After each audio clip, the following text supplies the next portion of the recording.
Yo, yo, yo, how you doing? It's your girl E. Oh my goodness. Oh my goodness. I am so blown away. The reviews I've been getting regarding the podcast has been so encouraging. It's really blessed me. And you know what? I hope it blesses you too, and I hope it keeps blessing you. When I wanted to start this podcast, I remember I said to my mates, I said, you know what, I've always wanted to do this, and it's always been laid on my heart to do this because I know that my life and my testimony, the challenges I've gone through, the things that have happened to me, they are meant to bless someone. They are meant to showcase God's glory in my life so that you can listen and then you can make different decisions. I don't want people to make the same mistakes that I've made. I don't want people to look at their lives and then think that they're nothing. I don't want people to look at their lives and think that they can't do much. When I think about some of the things that I've been through, I think to myself, okay, I get it. I was meant to go through this in order to be able to use my life as an example. I want to use the experiences that I've been through to bless other people. And I do hope that every single podcast blesses you. Because even as I'm recording and I'm listening, it's been blessing me. So thank you for all my listeners out there and for all the feedback that I've been getting. I'm really encouraged about it. So where did we stop the last time? Freedom. Yes. Oh my gosh.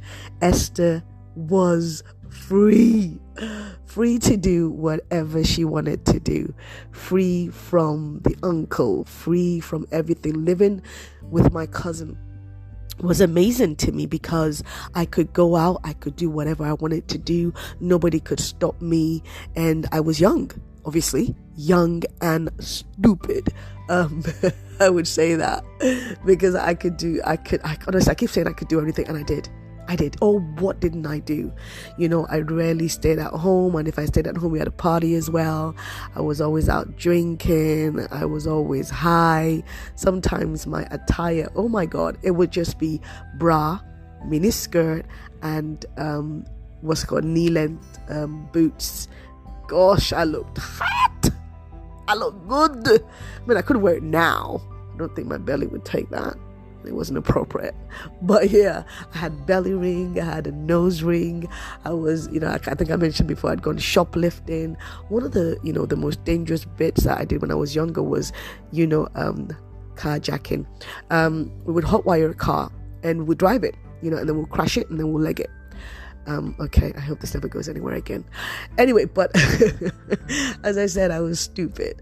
So many things that I did that I regret. So many things that I did that I regret, that I wish I'd never done, but I did, and for me, that idea of freedom was being able to do whatever I wanted to do.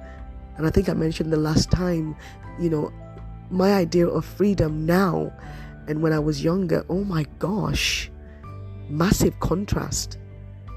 Some of us, we think that if we're able to walk into a club or wherever we walk into and we're able to walk out with a man and you have your one night stands, and that's because you never had the chance to be free, or you're coming from a really conservative family, or you had a relationship that, you're now free to do whatever you want, and you think that's freedom. That's not freedom. You're a slave to that. If you go out every night and you get drunk, you're a slave to that. Whether you're popping pills or whether you're smoking weed and you're constantly high, you're a slave to it. There's so many things that we think is freedom, but we're not free. We're a slave to it. Is that you? Right now, are you at that place where you are so miserable, whether in your marriage, whether at work, whether with business, whatever it might be, you are so miserable that you have coping mechanisms that are not right for you? you're coping one way or the other, and you're able to maintain the lifestyle that you have. But the skills, the coping skills that you've developed, they're not exactly the best ones, and you know that. Like I mentioned to you, when I first my first marriage, one of the biggest coping skills that I developed then was fantasy. And it was such a risky one for me.